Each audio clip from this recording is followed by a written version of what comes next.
Todd, let us know where we stand on Nichols Street here. The hearing on the preliminary injunction is set for August the 10th. It was scheduled last week, but it was put off because of a medical situation of one of the participants.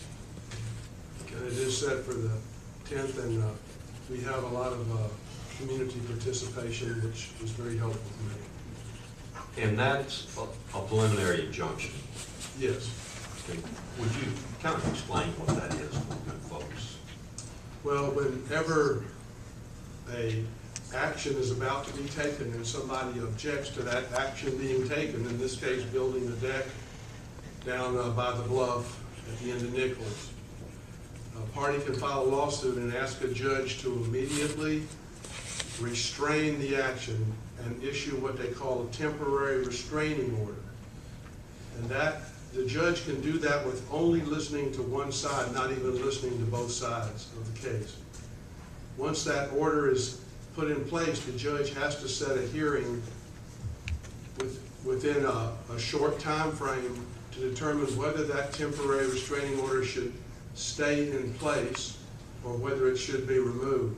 At that hearing, all parties get to participate, and if the judge decides to keep the temporary restraining order in place, it becomes a preliminary injunction at that point, and then at the time there would be a trial on the merits later down the road. That temporary injunction or preliminary injunction could become a permanent injunction depending on the outcome of the case. So it goes from temporary restraining order for a few days to preliminary injunction if the side asking to restrain succeeds. If they don't succeed, then there is no preliminary injunction issued. So then we could build it, but there's still a case down the road. That's right. We build it at our own risk, but we wouldn't be prevented from building it by a court order. Thank you. Painting the flower beds, Jennifer, I've got a couple of things for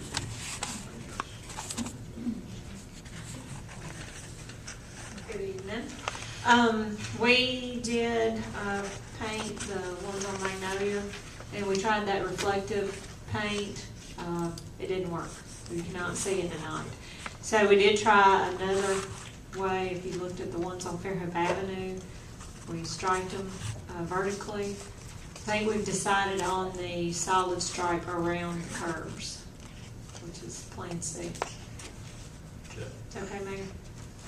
And that's with You white. might want me to go with Plan B, which was the white stripes, the vertical white stripes. I don't know if y'all saw those on Fairhope Avenue. I was looking for them on Magnolia, so. Okay, well, the ones on Magnolia you would have seen at night, so they were not reflective. So that idea didn't work, and we tried the ones on, the next idea was on Fairhope Avenue we installed. Okay. The next thing I know, and I saw some communication back and forth, but the citizen had sent all of us an email about sidewalk extension from Meadowbrook to an existing sidewalk on Bishop Road. What's going to happen? Where do we stand on that? Yeah. That is a pretty long area of sidewalk that the resident requested.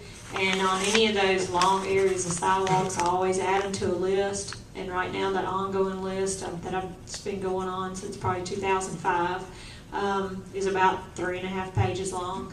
And that's the list that I have that every time we apply for grants for sidewalks that I always pull out. So that we can go back to that, and then we always keep the contact name and number if I have any questions. But I really don't have the funds to install a sidewalk there. I know that Larry Thomas from Single Tax was here. Is that the same sidewalk that he's talking about that he thought that he might be able to? Actually, this one that we're referring to now, talking about now, is on Gayfer, and it goes back to Bishop to the schools. Okay. And then Mr. Thomas was talking about the roadway from Nichols Extension back on Bishop toward the schools, which on that, the county is doing a survey right now and trying to get that opened up. Also, I met with Larry Thomas and Greg Mims and looked at Volanta because of the parks and the narrow, there's no shoulder on Volanta. A lot of people have been calling me about a sidewalk there, so we did talk to Larry Thomas about some sort of partnership to get a sidewalk there. And then I'm gonna look at a grant.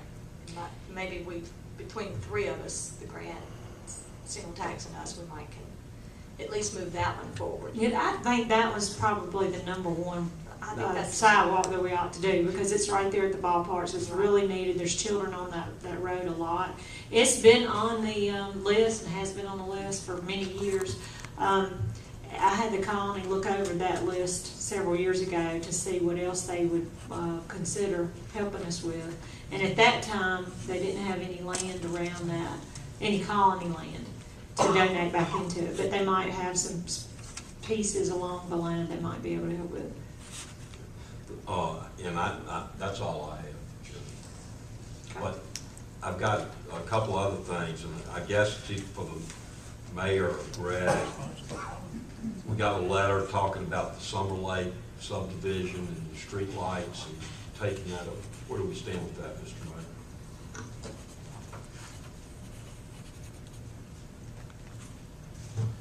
Unless the council says otherwise, we're not gonna write a check for $14,000 for reimbursing for power which they've been paying out of the homeowners association.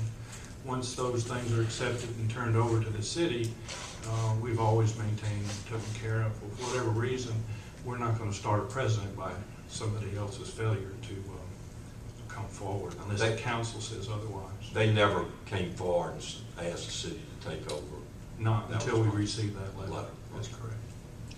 But Scott Sly currently is working on all the lights, because we do have some concerns, especially in Rock Creek now, because we used to maintain all those types of light fixtures.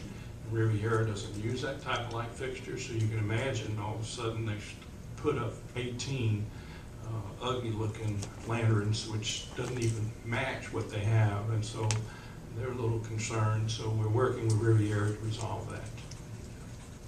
And the last thing came from a member of our environmental committee, and he was talking about computerized meter readings or automated meter readings. Where do we? And he said a previous council, I assume, a couple of years ago, had authorized that. We were going to look into it. Well, we're actually spending a lot of money doing it. We currently have all the natural gas on electronic metering outside the corporate limits. Gas is not too much further about being done. All the electric, other than the large business, are already on electronic. The one we're working the hardest on is water, because of the way of connecting that. And currently, Scott Sly is looking at another electronic metering type device that he thinks might even be better. So we might be working with Jason as well to come up with a better way to cut back on actual meter reading and run the signal down the electric wires, but that'll take cooperative agreements with the other electrical systems to make all that happen. But we are a lot further. We actually have cut that meter reading force back considerably. And I know James can, if you want to give a full report of how much we've cut back on the usage of people running up and down reading meters. Thank you. That's all.